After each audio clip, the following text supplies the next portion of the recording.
남편은 너무나 덤덤하게 대답했죠. 마치 이미 알고 있었다는 듯이요. 시어머니께서 물 한 모금 드시려고 컵을 드셨어요. 그런데 손이 미세하게 떨리시더군요. 네가 이해해줘서 고맙구나. 사실 너한테는... 그때였어요. 시어머니가 어떤 말을 이어가시려던 그 순간 시어머니께서 갑자기 입을 벌리시더니 피를 한 사발 토하셨어요. 검붉은 피가 식탁 위로 쏟아졌죠. 어머님! 어머님! 저는 당황해서 시어머니를 부축했어요. 시어머니는 놀란 표정으로 저를 바라보셨죠. 그 눈빛에는 뭔가 절박한 메시지가 담겨 있었어요. 손이 벌벌 떨리시더니 손가락으로 남편을 가리키셨어요. 입을 열어 뭔가 말하려 하셨지만 피를 계속 토하셔서 말씀을 못 하셨죠. 그리고는 그대로 쓰러지셨습니다. 여보, 빨리 119 불러. 어머님이 쓰러지셨어. 제가 소리쳤지만 남편은 멍하니 서 있기만 했어요. 마치 돌처럼 굳어버린 것 같았죠. 저는 떨리는 손으로 직접 전화기를 들었습니다. 시어머니의 입에서는 연신 피가 흘러나왔어요. 숨소리도 점점 약해지고 있었습니다. 식탁 위에 흩어진 유상 관련 서류들이 피로 붉게 물들어갔죠. 어머님, 정신 차리세요. 제발요. 구급차 소리가 점점 가까워지고 있었어요. 시어머니의 얼굴은 새하얗게 변해가고 있었고요. 저는 어찌할 바를 몰랐습니다. 모든 일의 시작은 유산, 그것 때문이었어요. 안녕하세요. 저는 25세 이 집의 막내 아들과 결혼했어요. 올해로 벌써 20년이 넘었죠. 그동안 시어머니를 극진히 모셔왔습니다. 시아버지께서 1년 전에 돌아가신 후로는 제가 시어머니의 유일한 의지처가 되었어요. 병원 모시고 다니기, 매일 새끼 식사 챙기기, 약 챙겨드리기, 친딸처럼 곁에서 보살펴드렸죠. 첫째 아주버님은 사업한다고 바쁘셨어요. 둘째 아주버님도 마찬가지였죠. 셋째 시누이는 의사 남편 따라 강남에 살면서 명절 때만 잠깐 들렸습니다. 큰애 둘째는 아주 명절 빼고는 코빼기도 안 비친다. 뭐가 그리들 바쁘다고. 그렇게 말씀하실 때마다 시어머니 목소리에는 서운함이 묻어났어요. 자식들에게 버림받았다는 외로움이 느껴졌죠. 에이, 어머님, 다들 바쁘잖아요. 속으로는 어머님 많이 생각할 거예요. 개코나 생각을 해? 남편 형제들은 평소엔 다들 얼굴도 안 비쳤어요. 시어머니 생신날조차 전화 한 통으로 때우는 경우가 많았죠. 그럴 때마다 시어머니는 말없이 창밖만 보시곤 했습니다. 쓸쓸해 보이셨어요. 특히 시아버지께서 가시고 더욱 그랬어요.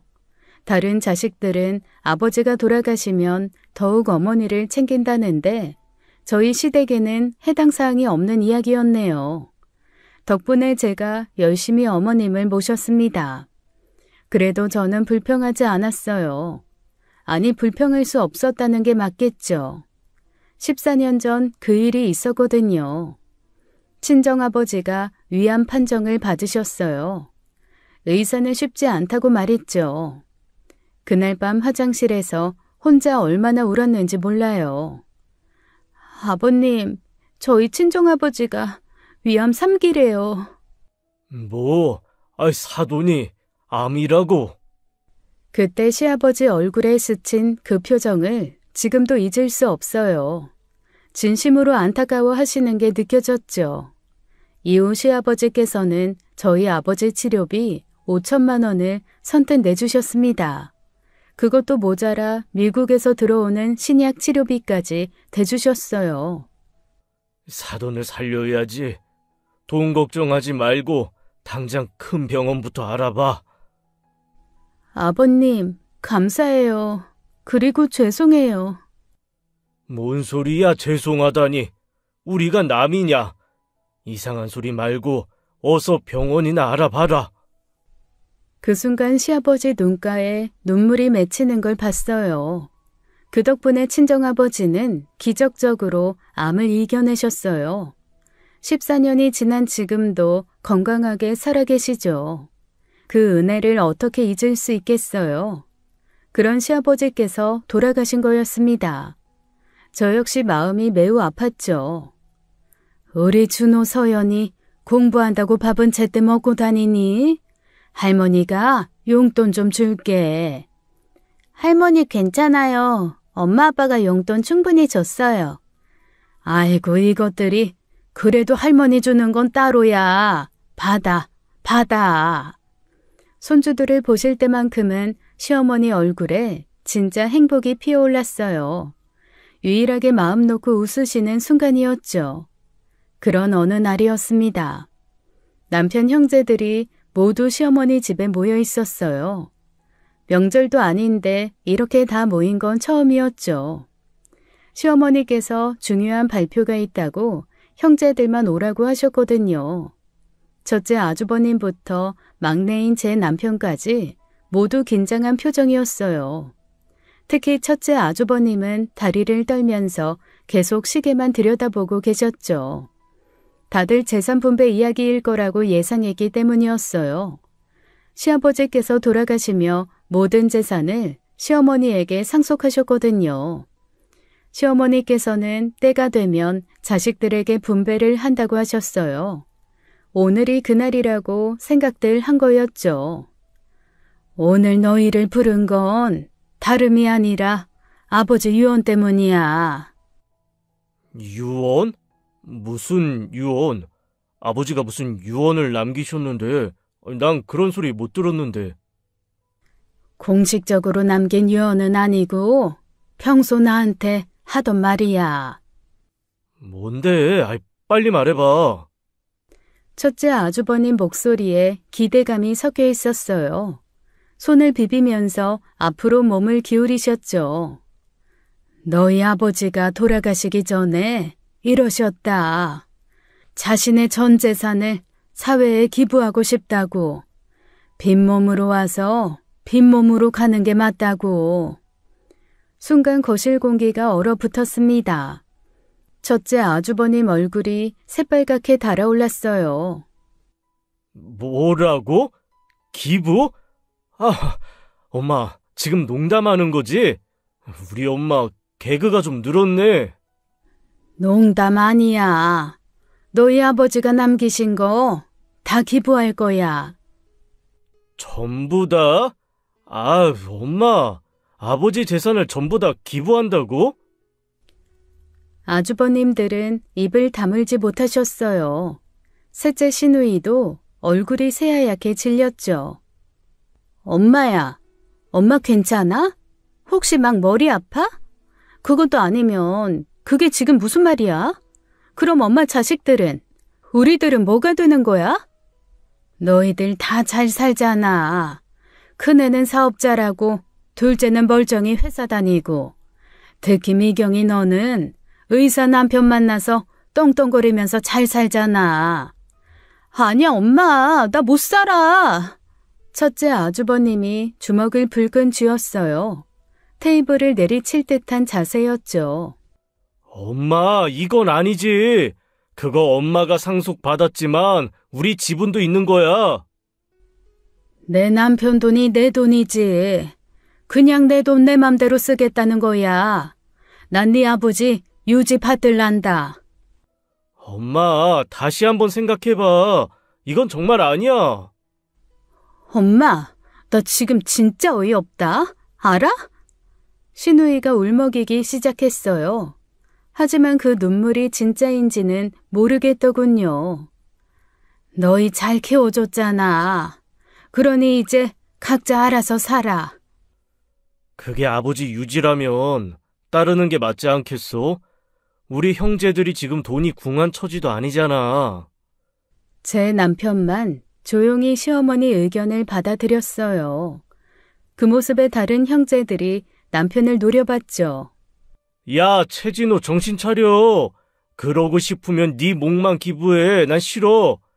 형, 아버지 재산은 엄마 거야. 아버지가 엄마한테 남긴 거잖아. 우리가 이래라 저래라 할 권리는 없어. 분위기가 험악해지고 있었어요. 형제들 사이에 이상한 감정이 흐르기 시작했죠.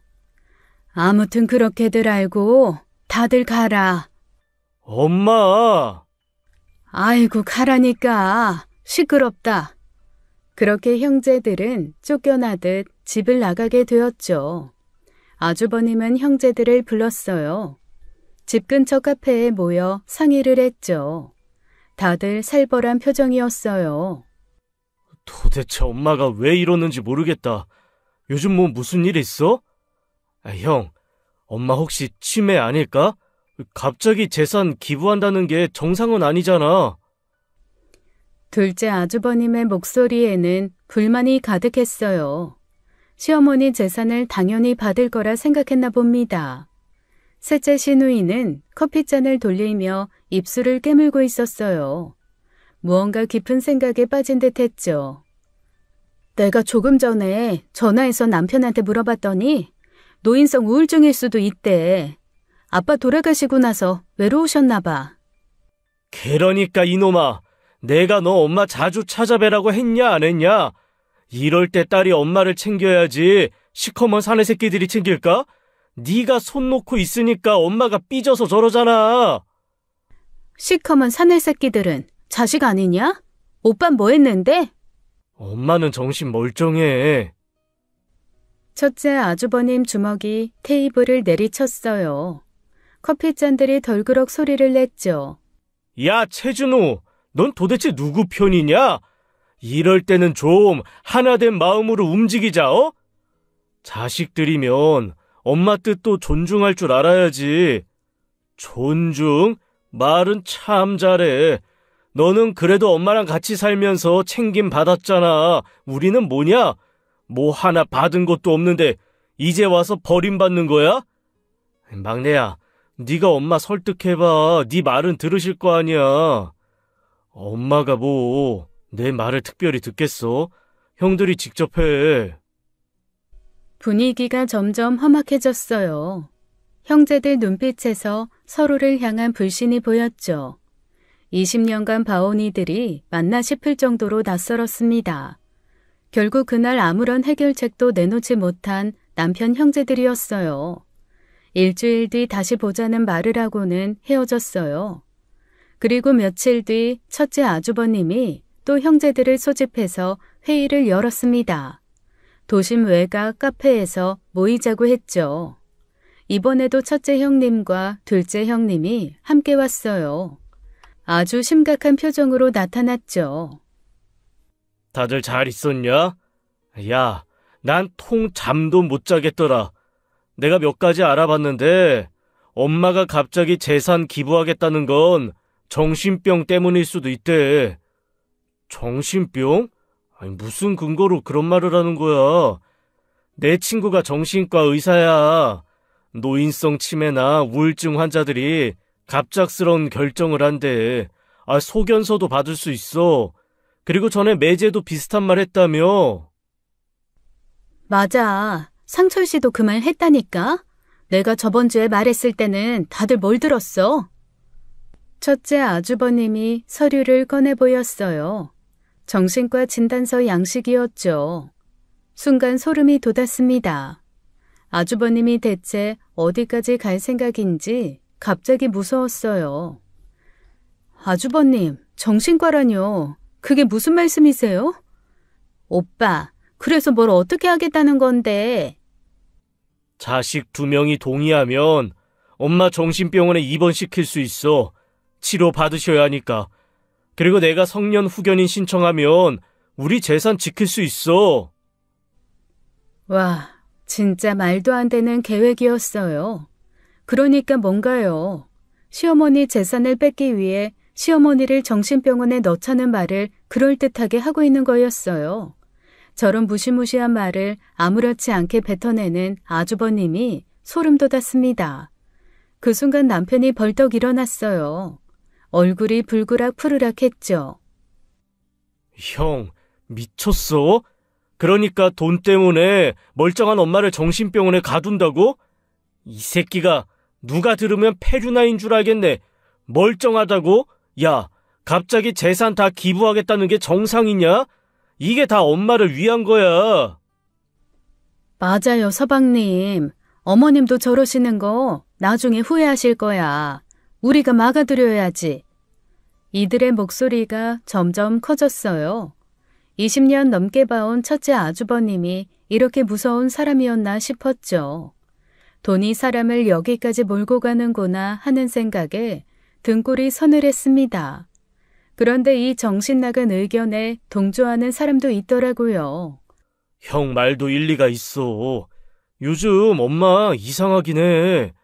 둘째 형까지 왜 이래? 이거 범죄야, 범죄. 야, 너 계속 반대만 할 거야? 내가 계속 참고 있었는데 이제 못 참겠다. 너 어릴 때부터 이상했어. 그거 아니야? 엄마가 배도 안 불렀는데 어느 날 갑자기 막내라고 너를 데리고 왔거든. 형제들이 모두 놀란 표정을 지었어요. 저도 처음 듣는 이야기였죠. 남편은 아주버님의 그 말이 불쾌하다는 듯 아주버님을 노려보았어요. 오빠, 지금 뭐라는 거야? 너희들은 그때 하도 어려서 기억 안 나겠지만 난 똑똑히 기억해. 엄마가 임신한 적도 없는데 어느 날 아기를 데리고 왔거든. 그게 쟤야.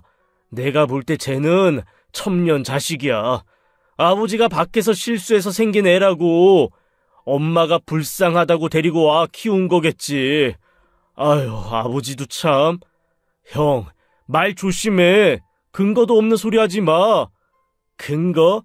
없겠냐, 이 새끼야? 네가 우리랑 닮은 데가 하나라도 있냐? 키는 멀대처럼 커서는. 넌 우리랑 얼굴도 다르잖아. 왜 아냐? 목 같은 유전자 검사해보든가. 그 순간 첫째 아주버님 말이 비수처럼 박혔어요. 남편 손이 떨리는 게 보였어요. 아주버님, 말씀이 심하세요. 아주버님 키가 난쟁이처럼 작은 게 왜 제 남편이 첩자식이 되는 증거인데요? 아이, 재수씨! 그럼 뭐야? 오빠 말은 막내가 우리 동생이 아니라는 거야? 어머, 그럼 서방님네는 상속 못 받는 거 아니에요? 아, 그래서 찬송하는 거였구나. 어차피 못 받으니까. 내 말이, 그러니까 넌 빠져. 이 일은 진짜 자식들끼리 해결할 테니까 가짜는 빠지라고.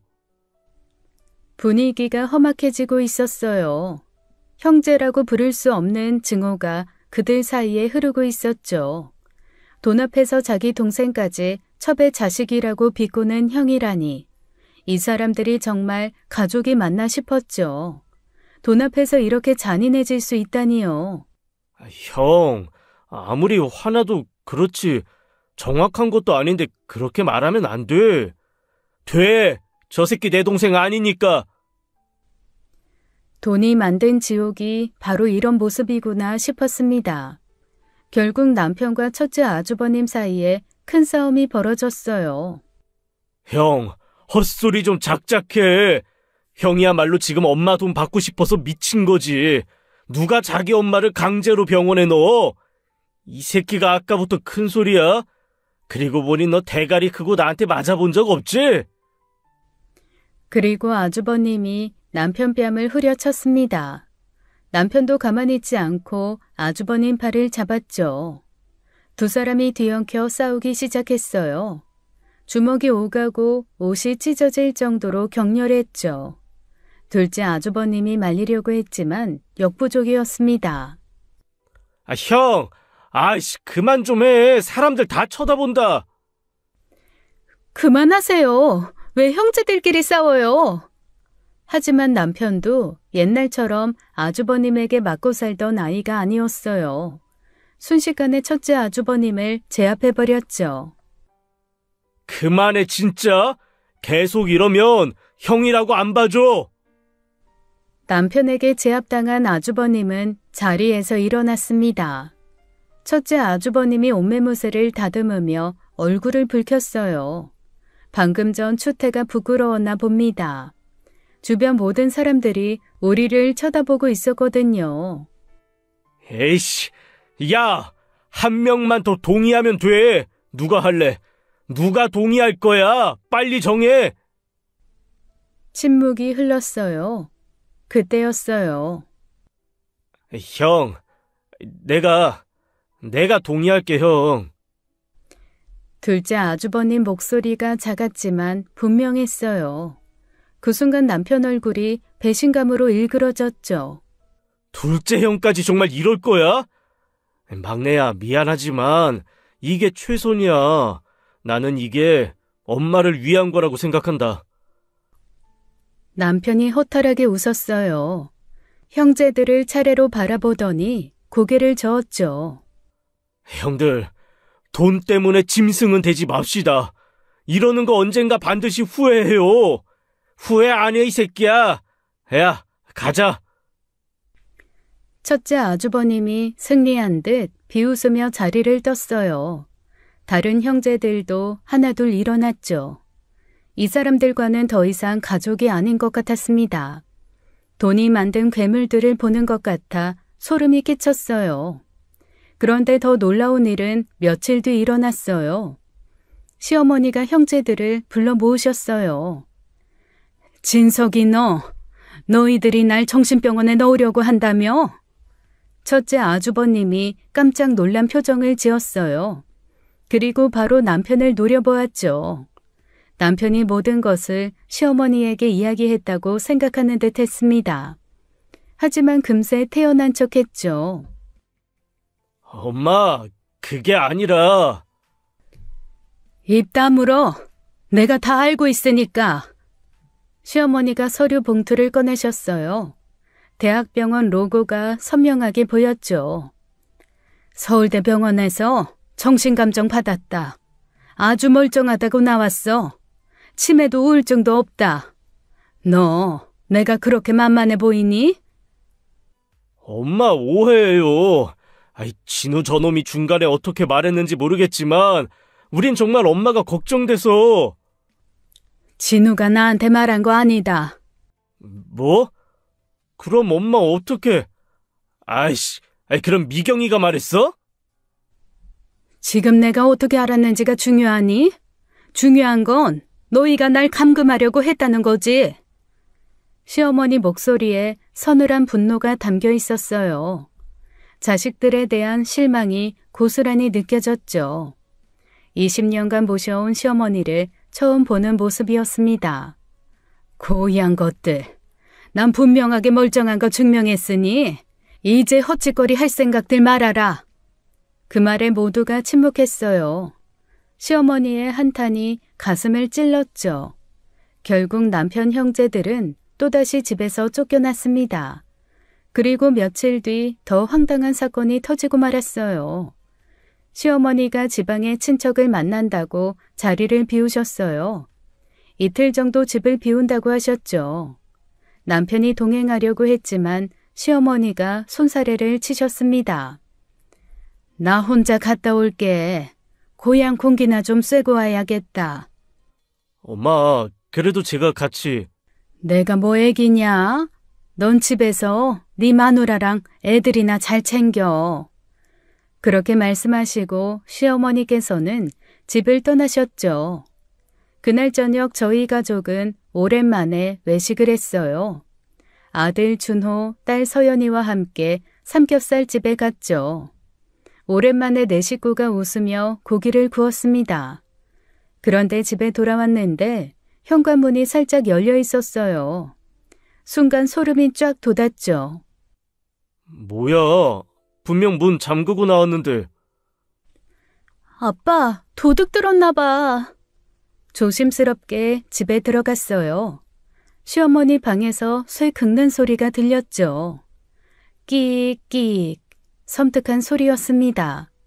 문을 벌컥 열었더니 정말 기가 막힌 광경이 눈앞에 펼쳐져 있었어요. 첫째 아주버님이 검은 옷의 남자와 함께 있었죠.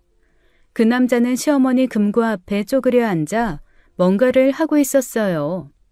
금고를 따는 전문가였던 겁니다. 형, 지금 뭐 하는 거야? 사람 없는 집에 들어와서. 야, 너희들 왜 벌써 와? 이거 아, 그냥 엄마 서류 좀 확인하려는 거야. 별거 아니야.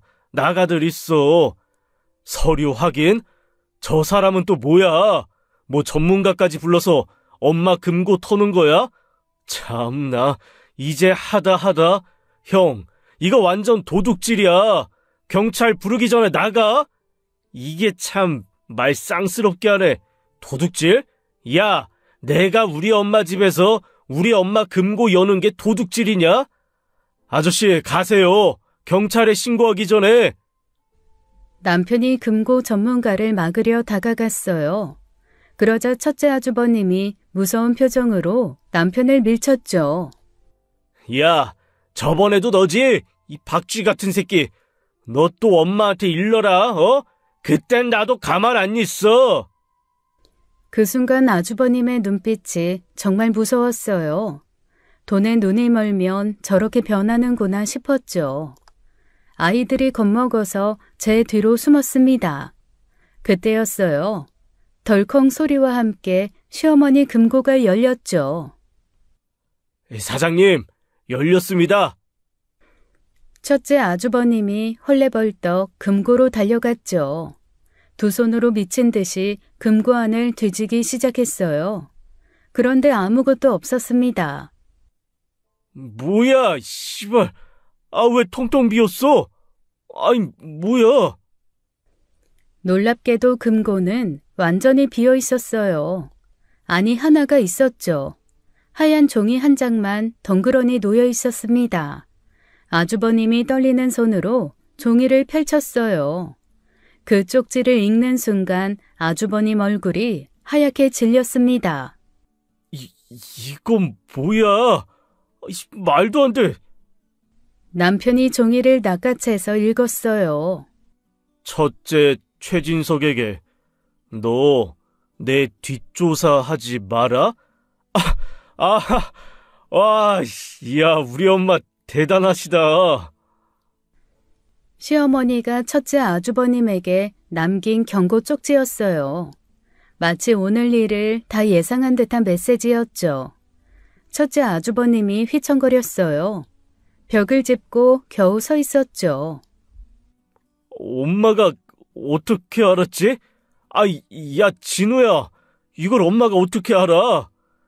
형이 부처님 손바닥 안에서 노는 게 아니라 엄마 손바닥 안에서 노는 거야. 그러니까 제발 이제 그만 좀 해. 조카들 보기 안 부끄럽냐? 그 모습이 정말 한심해 보였어요. 첫째 아주버님은 비틀거리며 현관으로 향했죠. 아까의 기세는 온데간데 없었습니다. 꼬리를 내리고 도망가는 뒷모습이 처량했어요. 돈 때문에 저렇게까지 추락하다니요. 아빠, 큰아버지 왜 저래? 돈은 원래 사람을 미치게 하는 거야. 그나저나 할머니 진짜 대단하신 것 같아. 어떻게 이걸 예상하셨지? 우리 가족은 한동안 그 모습에 웃고 말았어요. 시어머니가 첫째 아주버님의 행동을 다 예상하고 대비하셨다는 게 참 놀라웠죠. 하지만 시어머니 자식들의 사고는 끊임이 없었습니다. 돌아가면서 사고들을 치는 게 참 놀라웠죠. 시어머니께서 고향 나들이를 마치고 돌아오셨어요. 남편에게 금고 사건 이야기를 듣고는 그럴 줄 알았다며 웃으셨죠. 그리고 정확히 3일 뒤였습니다. 이번엔 시누이가 시어머니를 찾아왔어요. 평소와 달리 초췌한 얼굴이었어요. 늘 즐겨 들던 명품백 대신 낡은 가방을 들고 있었습니다. 저런 건 또 어디서 구했나 싶었죠. 엄마, 나 좀 도와줘. 제발. 넌 또 무슨 일이야, 미경아. 시누이가 울먹이기 시작했어요. 뻔했습니다. 악어의 눈물이죠 뭐. 한서방, 병원 망하게 생겼어. 이번에 무리하게 확장했다가 적자가 너무 심해. 병원이 적자라뇨? 저는 병원이 손님 없어서 망한다는 소리는 못 들어봤는데. 옳게는 모르는 소리 하지 마. 요즘 병원도 장사야. 경쟁이 얼마나 치열한데. 아, 그래요? 시누이가 저를 째려봤어요. 평소의 거만한 모습이 그대로 드러났죠. 그래서라니 엄마, 나 사채까지 썼어. 이번 달 안에 못 갚으면 우리 남편이랑 나, 그리고 엄마 손녀까지 그냥 일가족이 싹 다 죽을 수도 있어. 시어머니는 표정 하나 안 바꾸셨어요. 차가운 눈으로 신우이를 바라보셨죠. 그래서 뭐? 아니, 엄마가 도와줘야지. 내가 왜 도와줘? 엄마, 내가 엄마 딸이잖아. 친딸이 죽게 생겼는데 모른 척 할 거야? 아가씨, 그래도 그렇게 말씀하시면 올케는 좀 빠져. 왜 이렇게 우리 모녀 사이에 껴들어? 저는 입을 다물었어요. 하지만 신우이의 태도가 정말 뻔뻔하다고 생각했죠. 엄마가 안 도와주면 나 죽을 거야. 이 자리에서 약 먹고 콱 죽어버릴 거라고. 약통을 흔들며 협박하는 신우이를 보니 한심했어요. 저렇게 부모 앞에서 협박하는 사람을 막장 드라마에서 보고 실제로는 처음 봤죠. 아가씨, 누가 그런 걸로 자기 부모를 협박해요. 그러시면 안 되죠. 협박? 그래, 협박이다. 엄마, 나 진짜 먹는다. 신우이가 약통 뚜껑을 열었어요. 하얀 알약들을 손에 쏟아냈죠. 내가 여기서 죽으면 엄마 평생 후회할 거야. 그런데 시어머니는 눈 하나 깜빡 안 하셨어요. 오히려 팔짱을 끼고 지켜보셨죠. 나 진짜 먹는다. 먹어, 어서 먹어. 뭐하고 있어? 얘 막내야. 저거 약 먹고 쓰러지면 길에 가져다 버려라. 119도 부르지 말고. 엄마! 협박은 이렇게 하는 거야, 이거사. 어디 퇴도하는 비타민을 가져와서는 날 협박해? 신우이 손이 멈췄어요. 당황한 표정이 역력했죠. 신우이가 가방에 약통을 넣었어요. 완전히 패배한 표정이었습니다. 아이고, 누굴 닮아 저리 멍청하노. 여기서 내가 보는 앞에서 약 먹으면 그게 죽어지겠니? 멍청한 것. 엄마, 정말 이럴 거야? 내가 얼마나 힘든지 알면서. 네가 뭐가 힘들어? 그리고 설사 힘들더라도 그걸 왜 내가 뒷수습을 해줘야 돼? 시끄럽게 하지 말고 네 집으로 가. 어서 나가. 결국 신우이는 문을 쾅 닫고 나갔어요. 저는 신우이 배웅을 해주러 따라 나갔죠. 그때 신우이가 현관 밖에서 전화하는 소리가 들렸습니다. 안 통해. 우리 엄마 완전 냉혈한이야.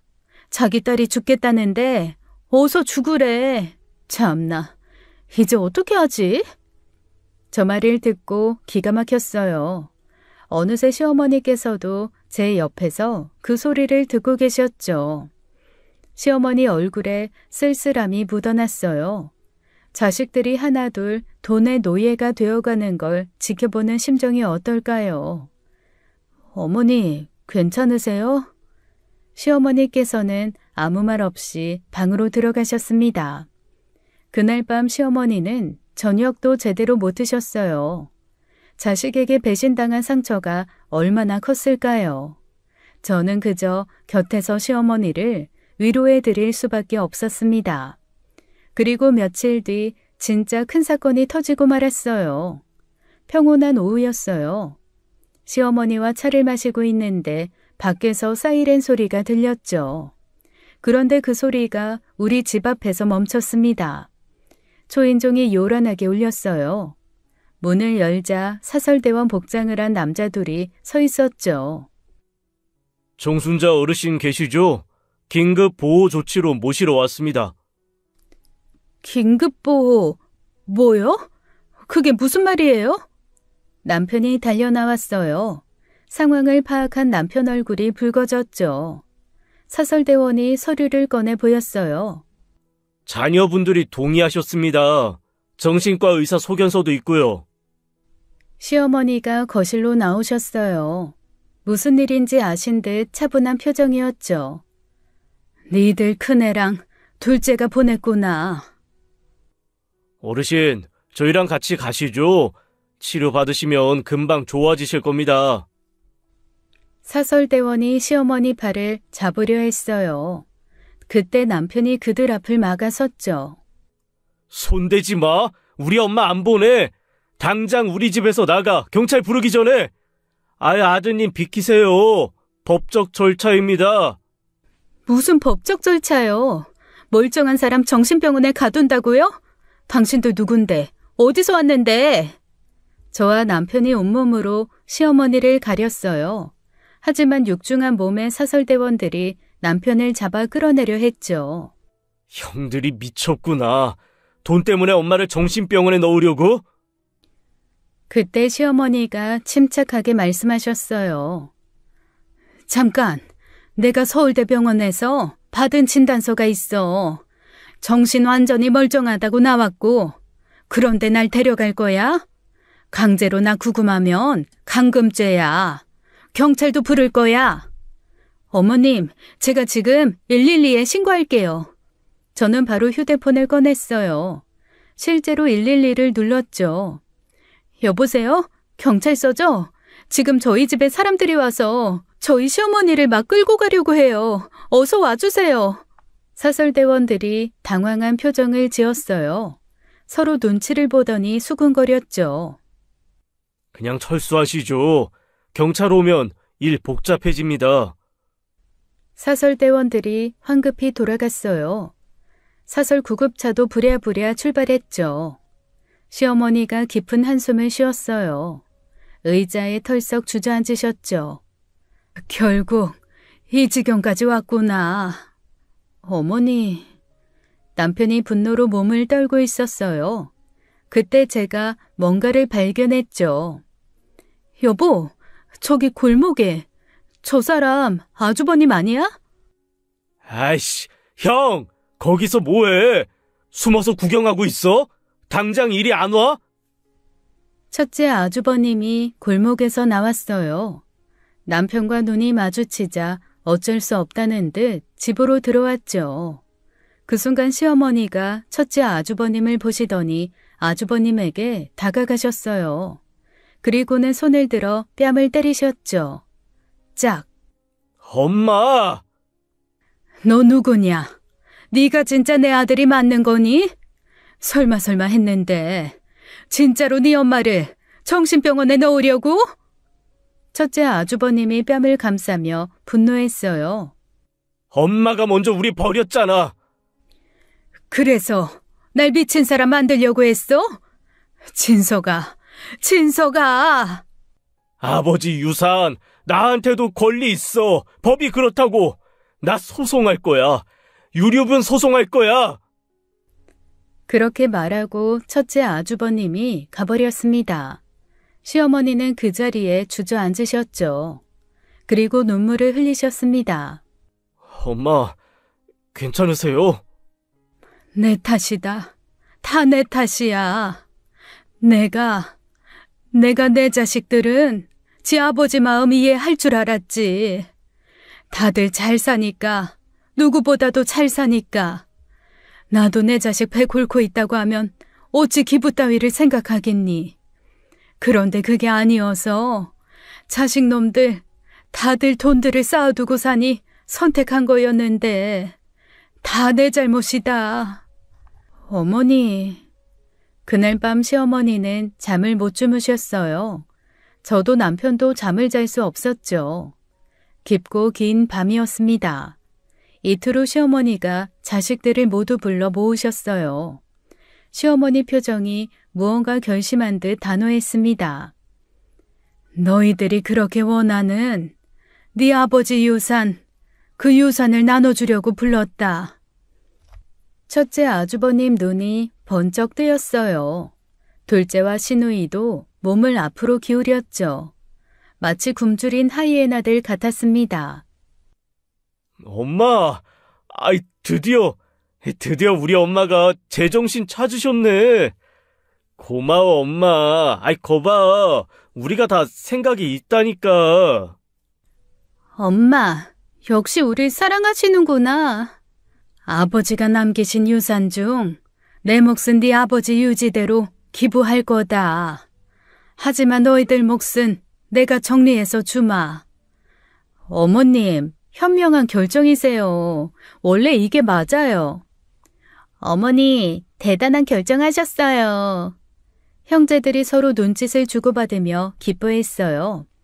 형님들은 박수까지 치며 좋아했죠. 얼마 전까지 시어머니를 정신병원에 넣으려던 사람들이었는데 이제는 효자 효녀인 척 굴었습니다. 명품으로 치장한 그 사람들 모습이 참 가엾고도 역겨웠어요. 정말 뻔뻔하네요. 제가 한 말을 모두 들었을 겁니다. 하지만 다들 돈 생각에 정신이 팔려 제겐 관심도 없었죠. 남편은 조용히 앉아 있었어요. 형들과 달리 전혀 기쁜 표정이 아니었습니다. 그동안 형제들의 행동을 다 봐왔으니까요. 첫째야, 네 목도 있으니까 걱정 마. 첫째 아주버님이 비웃듯이 말했어요. 남편 몫이 가장 적을 거라고 생각하는 듯 했죠.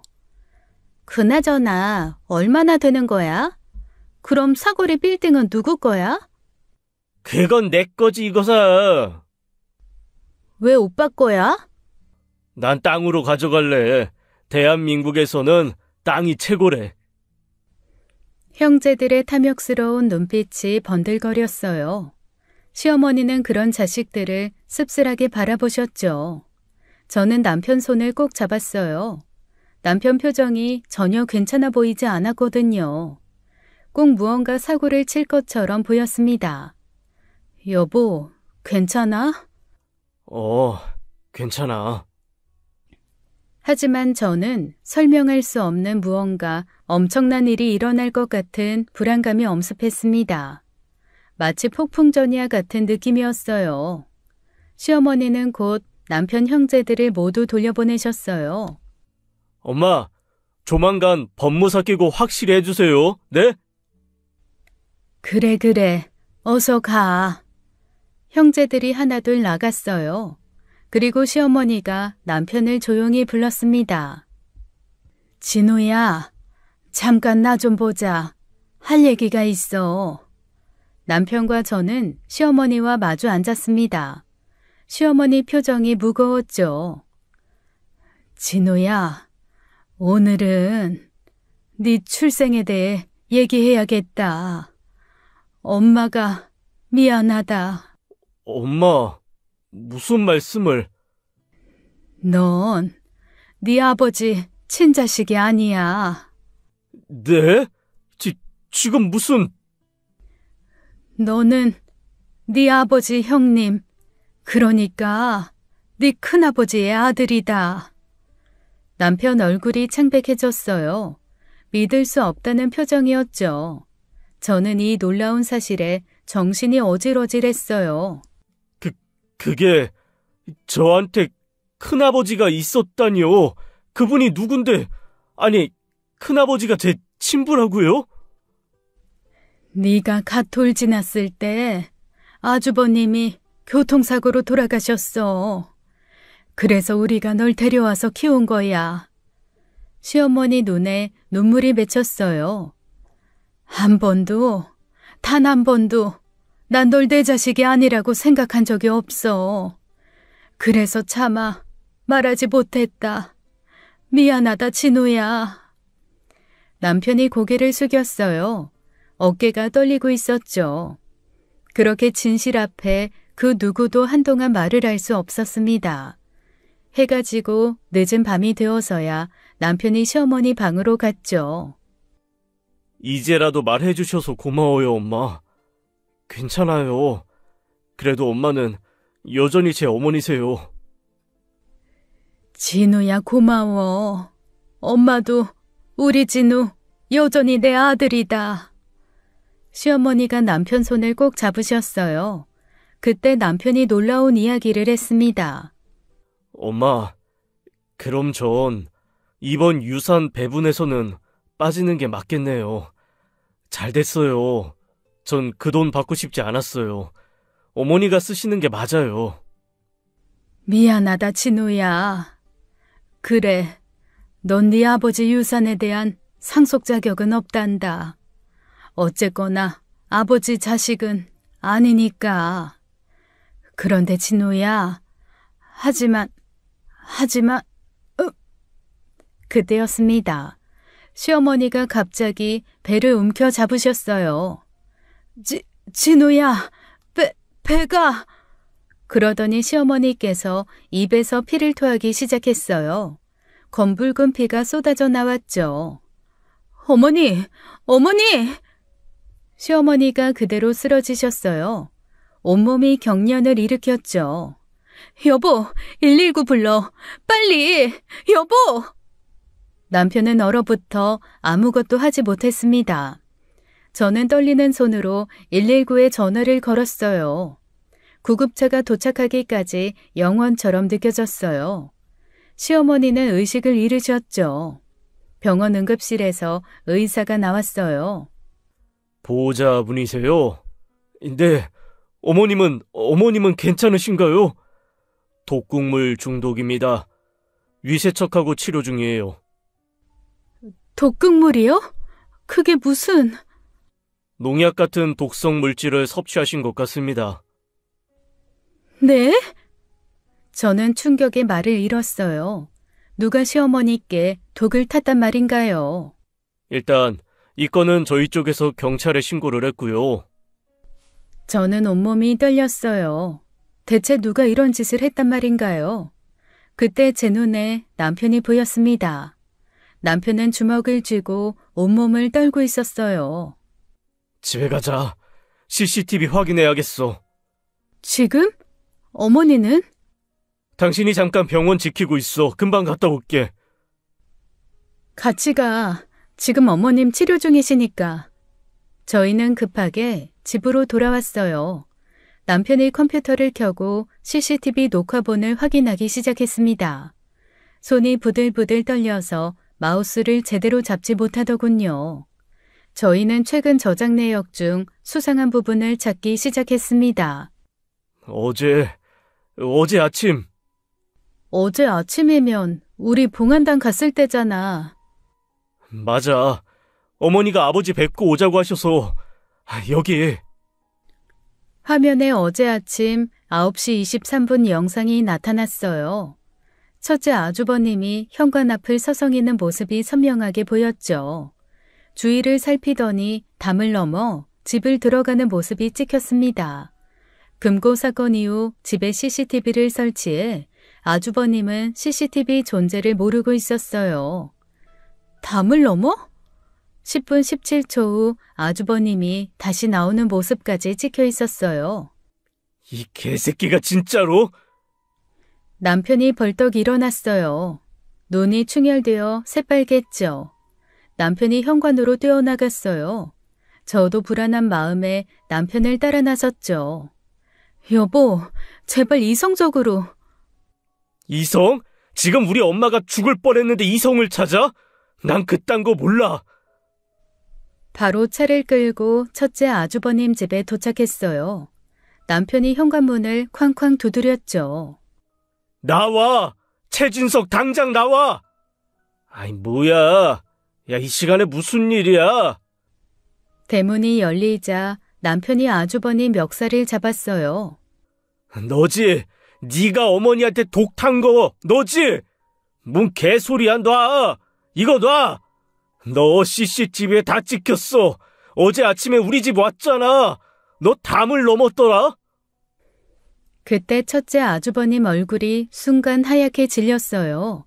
눈동자가 흔들리기 시작했죠. 그게 아니 나 그냥 뭐 좀 찾을게. 그냥 뭐 말해봐. 퍽. 남편 주먹이 아주버님 얼굴을 가격했어요. 아이 미친놈아. 돈이 그렇게 좋아? 네 엄마를 죽일 만큼 돈이 그렇게 좋아? 둘이 뒤엉켜 싸우기 시작했어요. 첫째 형님이 비명을 지르며 나왔죠. 뭐야, 둘이 왜 싸워? 그만해! 남편이 아주버님을 바닥에 내동댕이 쳤습니다. 농약! 형이 농약 탔어! 어머니 죽이려고! 아니야, 나 안 했어! 무슨 농약! 증거 있어? 증거? 남편이 다시 주먹을 들어 올렸어요. 증거? 때려 죽여버리면 그 전에 네가 불겠지, 이 새끼야. 제가 급하게 남편을 말렸죠. 거실에서는 첫째 형님과 조카가 나와 울고 있었어요. 여보, 그만해. 제발. 일단 경찰에 얘기해. 어? 제발 여보. 경찰? 무슨 경찰? 지금 대체 왜 그러는 거야? 동서, 뭔 일인데? 형님, 어머니가 독극물 중독으로 병원에 계세요. 그런데 CCTV에 아주버님이 어머님 집 담을 넘는 게 찍혔고요. 그게 뭔 증거야? 내가 우리 엄마 집에 간 게 죄야? 근데 담을 왜 넘어, 이 새끼야? 끝까지 발뺌할 거야? 역겹다, 진짜. 여보, 그만해. 당신 마음 잘 알아. 그런데 일단 경찰에 알리고 일을 확실히 하자, 어? 저는 간신히 남편을 끌고 아주버님 집을 나왔어요. 남편이 휴대폰을 꺼내 112를 눌렀죠. 그간의 상황을 모두 경찰에 설명했습니다. 경찰이 바로 출동했어요. 형사들이 우리 집 CCTV를 확인하고 수사를 시작했죠. 그리고 3일 뒤 결국 진실이 드러나기 시작했어요. 최진석 씨 행적 조사를 했는데요. 이상한 게 나왔습니다. 뭐가 나왔는데요? 일주일 전부터 경기도 충청도 지방의 시골 농약상을 돌아다녔더군요. 그라목손이라는 금지 농약을 찾았대요. 뭐요? 그라목손? 그거 맹독성 농약 아닙니까? 맞습니다. 그런데 지금은 그게 엄격히 유통을 금지하고 있어. 최진석 씨가 구하지 못하자 다른 농약을 샀는데 그게 바로 어머님 위에서 검출된 성분과 일치합니다. 소름이 쫙 돋았어요. 그날 오후 첫째 아주버님이 체포되었어요. 둘째와 시누이가 허둥지둥 병원으로 저희를 찾아왔죠. 이게 대체 무슨 일이야? 형이 정말 그랬다고? 큰오빠가 설마 진짜로? 형이 어머니를 죽이려고 했어. 고작 돈 때문에. 미쳤구나. 형이 아주 돌았어. 아니, 아무리 그래도 이건 아니지. 엄마가 유산 준다고 했는데 대체 왜? 엄마 몫에 돈까지 탐냈던 거지. 미친 새끼. 둘째 오빠는 뭐 깨끗해? 엄마 정신병원 보내자고 했잖아. 그건 다르지. 난 죽이려고 한 게 아니잖아. 시어머니께서는 다행히 위세척 이후 건강을 회복하셨습니다. 하지만 첫째 아주버님이 유력 용의자가 되었다는 사실에 큰 충격을 받으셨어요. 방에 들어가셔서는 나오지도 않으셨습니다. 저는 그런 시어머니가 걱정이 되었어요. 매일 정성으로 식사를 준비해드리며 걱정을 잃지 않게 최선을 다했습니다. 제가 할 수 있는 게 그것뿐이 없었죠. 아주버님은 구속수사가 진행되었어요. 하지만 첫째 아주버님은 변호사까지 쓰며 끝까지 억울함을 호소했습니다. 얼마 안 가 재판이 열렸습니다. 증거는 명확했어요. 다만 아주버님의 반성이 없을 뿐이었죠. 결국 아주버님은 실형 선고를 받았습니다. 피고인 최진석, 계획적 존속살인 미수로 징역 12년에 선고한다. 재판장님, 이거 너무합니다. 저 억울해요. 법정에서 끌려나가며 첫째 아주버님이 절규했어요. 시어머니께서는 저희가 말렸지만 결국 방청을 하셨죠. 최종 선고날 시어머니께서는 결국 눈물을 흘리셨어요. 돈이 만든 비극의 끝이었습니다. 사건이 일단락되고 2달이 지났어요. 시어머니가 둘째와 시누이를 집으로 부르셨죠. 남편과 저도 함께 자리했어요. 첫째 때문에 늦어졌지만 이제 정리를 해야겠다. 너희 아버지 유산 말이야. 어머니, 형 몫은... 첫째는 상속 결격자니까 이제 논외다. 그리고 이제 내 앞에서 진석이 얘기는 하지 말아라. 너희 셋에게 나눠주마. 셋? 막내도 포함이야? 막내는 큰아버지. 사건 이후 남편이 자신의 출생의 비밀을 형제들에게 모두 이야기했습니다. 그래서 이제는 형제들도 그 비밀을 알고 있었죠. 진우도 내 아들이야. 내가 낳지 않았어도 내 자식이야. 너희들과 똑같이 나눠 갖는 게 맞아. 그리고 내 집은 막내 며느리 미숙이한테 줄 거다. 20년 넘게 날 극진히 모셨으니 이의제기하는 놈들은 없을 거라고 생각된다. 어머님, 집을요? 이 집이 얼마짜린데? 그럼 네가 날 모시지 그랬냐? 어머님, 저는 괜찮아요. 받을 수 없어요. 안 돼. 이건 내 결정이야. 넌 받을 자격이 있어. 변호사가 서류를 꺼냈어요. 상속 금액이 적힌 종이를 형제들에게 나눠줬죠. 뭐야, 이게 다야? 1억? 아이, 0이 몇 개 빠진 거 아니야? 엄마, 장난해? 건물이랑 땅 다 합치면 못해도 수백억인데 우리가 바보로 보여? 그게 다야. 말이 안 되잖아. 사거리에 건물만 해도 240억인데. 니들은 네 형을 보고도 아직도 정신을 못 차리고 돈돈거리는구나. 내가 왜 니들한테 이렇게 유산을 정리해주는 줄 알아? 이제 니들 보고 살고 싶지가 않아서야. 니들이 좋아서 해주는 게 아니라 이 말이다. 니들이 어차피 유류분 소송을 걸 거 아니야. 아니냐? 내가 니들이랑 더 이상 엮이는 게 지겹고 아주 싫어서 주는 거야. 아주 내가 지긋지긋해서 니들이 정신을 주고서야 차릴 것들. 그리고 건물이랑 땅은 그건 너희 몫이 아니야. 엄마, 무슨 소리야? 왜 그래? 시어머니가 오래된 서류 봉투를 꺼내셨어요. 누렇게 변색된 편지와 문서들이었죠. 이걸 봐라. 둘째가 서류를 펼쳐 읽기 시작했어요. 읽을수록 얼굴이 하얗게 질렸죠. 땅하고 건물은 아주버님이 사고로 병원에서 돌아가시기 전에 자기 동생인 내 남편에게 조건부로 모두 증여하신 거야. 니들 아버지한테. 조건이 있었다. 당시 어린 진우가 다 커서 때가 되면 돌려주라고. 이제 지금이 그때다. 그럼 그 많은 재산이 다 아버지께 아니라. 그래, 원래 아주버님, 진우 친아버지 거야. 네 아버지는 그저 관리만 하신 거다. 말도 안 돼. 여기 조건부 공증문서도 있고 법적으로 완벽하니까. 맞습니다. 조건부 증여로 법적 효력 있습니다. 남편이 놀란 표정으로 서류를 보고 있었어요. 어머니, 이게 정말... 그럼 우리가 받을 건 고작 1억뿐이라고요? 지겨운 것들. 나가라, 나가. 이제 보지 좀 말자. 둘째와 시누이는 분노에 찬 얼굴로 집을 나갔어요. 돈의 노예가 된 그들에게 1억은 모욕처럼 느껴졌겠죠. 큰돈인데도 말입니다. 진우야, 그 재산으로 좋은 일 많이 해라. 네 아버지들이 하늘에서 지켜보실 거야. 그렇게 모든 진실이 밝혀졌습니다.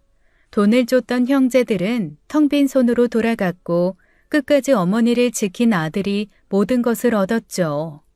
그로부터 3년이 흘렀습니다. 시어머니께선 폐암 판정을 받으셨어요. 하지만 놀랍게도 평온하게 받아들이셨죠. 마지막 순간까지 제가 곁을 지켰습니다. 한시도 떠나지 않고 간병했어요. 병원과 집을 오가며 시어머니의 손을 잡아드렸죠. 시어머니는 봄날 아침 조용히 눈을 감으셨어요. 고통 없이 편안한 얼굴이셨습니다.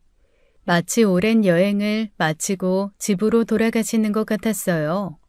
장례식장에 둘째와 시누이가 잠깐 들렀습니다. 고글하는 신용만 하고는 금세 자리를 떴죠.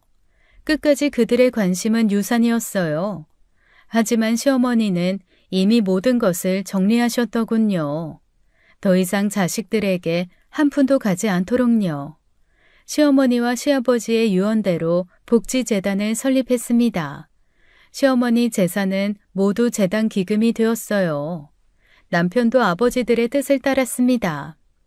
상속받은 재산의 70%를 재단에 기부했어요. 고아원과 무료 요양원을 지었죠. 끼니를 걱정하는 노인들을 위한 무료 급식소도 열었습니다.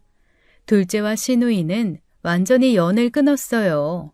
명절에도 오지 않고 연락 한 통 없었죠. 첫째 아주버님은 여전히 교도소에 계셨고요. 저희 부부는 매주 시부모님 산소를 찾았습니다. 계절마다 꽃을 바꿔드리고 잔디를 정리했어요. 두 분이 나란히 누워 계신 모습이 평화로워 보였죠.